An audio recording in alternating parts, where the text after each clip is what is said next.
Here's 5 things to know before getting into real estate. Number 1, your income can be inconsistent. Now, if this is your first 100% commission sales job, it's going to be a lot different than a salary or an hourly position. You're not going to have that steady income that you had on a regular job. This is true entrepreneurship. Whenever you get paid 100% commission, that is that entrepreneur space that we all want and that we all wish for when we were on that job. Now here it is, now you have it. So you want to make sure you have some money saved away.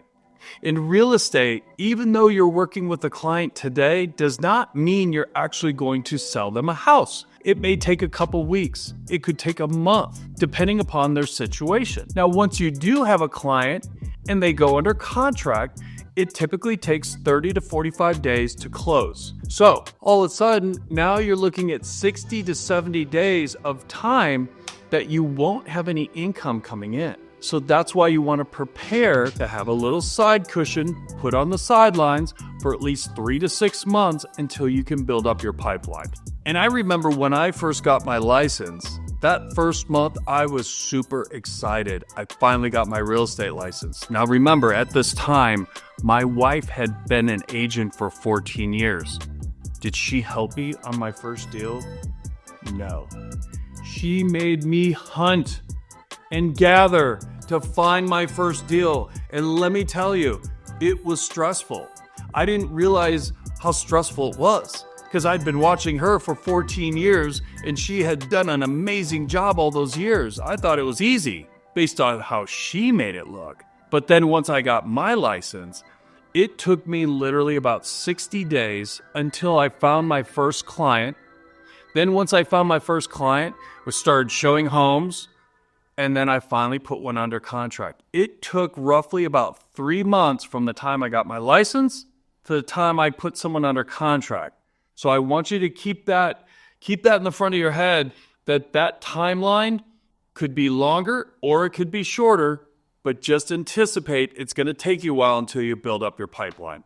Number 2, you're going to need to learn sales. Now, this isn't the special word track that is mesmerizing and then someone says, yes, I'll buy a house. This is the art of sales, the art of persuasion, how to have conversations with people. A lot of these people are going to be complete strangers. Now, if you're not comfortable in having a conversation with a stranger about nothing, this is going to be hard for you. And this is the biggest struggle that I see with newer agents that haven't been in sales. They don't know how to have a conversation with a stranger. So this is where the practice comes into play.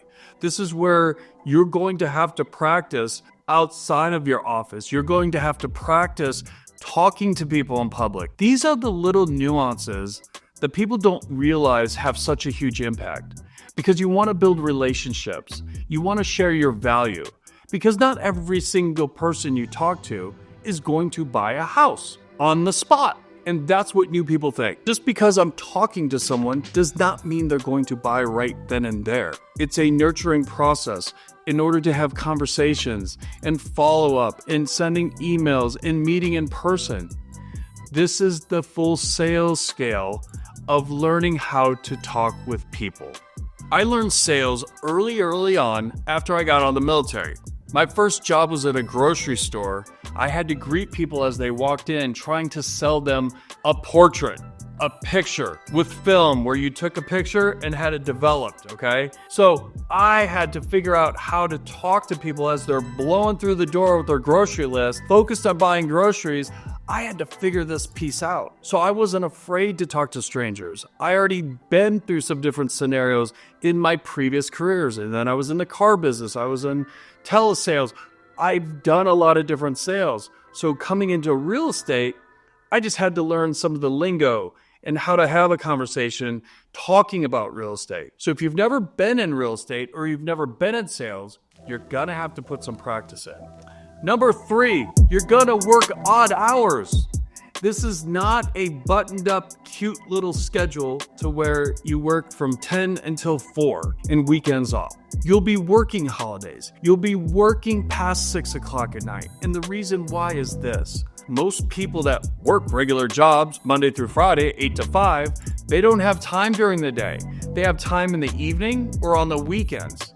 So you'll start to see your world will kind of flip around a little bit in that adjustment in working. See, these are the things that people aren't used to, because most jobs, when you clock out at 5 o'clock, you're done. Your work doesn't follow you home. In real estate, people think like, oh, I'm in real estate. No. Real estate is around you all the time. And that's the biggest adjustment you need to make.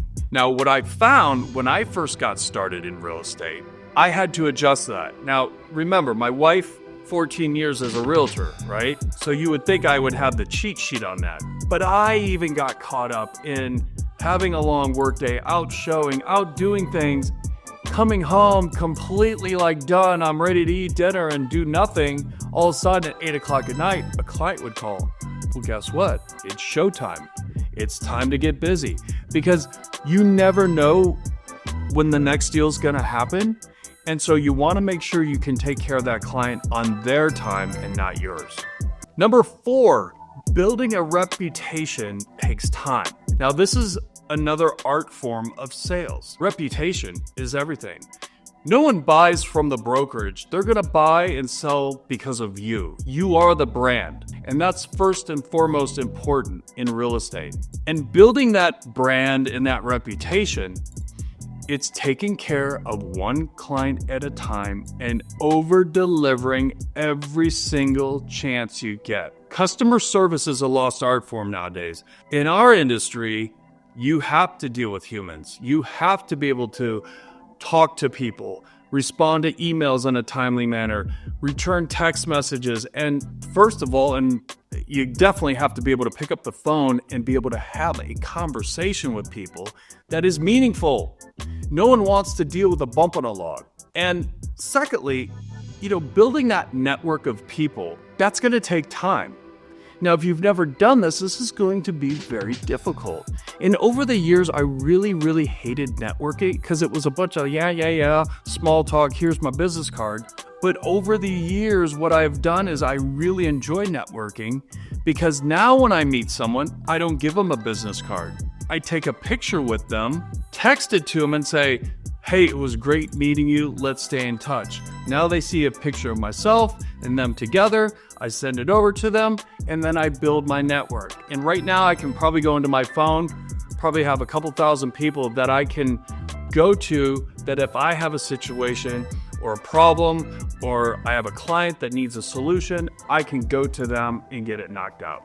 Real estate laws and contracts are super complex. I am definitely not an attorney, nor do I know how to write things like an attorney. Attorneys are the ones who have put all this together. You're not going to know everything, but here's the key. You do know who your broker is. You do know who your team leader is. You do know who your mentor is. These are going to be the people to help navigate you through this. It's very important that when you don't understand something about the contract, that you ask questions. That's one of the biggest things that agents coming into this industry, they're scared to ask questions because they're embarrassed, like they should probably know that. There are no dumb questions. The more questions you ask, the more you'll start to understand. Even to this very day, my wife and I will be looking over a contract and it's kind of like we're scratching our head going, I don't know about this. Let's call the broker. That's why we have them. The broker is the one that will be able to help guide you through the contracts because it's written by attorneys. And again, I don't understand attorney talk and language and things like that. It's very complex, but you don't have to do it on your own. There's people to help you, especially if you're on a team or a broker. It doesn't matter. They're there to help you. If you like real estate advice and sales techniques, hit the subscribe button and like this video. Also too, I'm going to put my number down below in the comments section. Please shoot me a text. I want to learn more. I'll personally reach out to you and help you. Again, I want to be of value to you to help you get to your next level.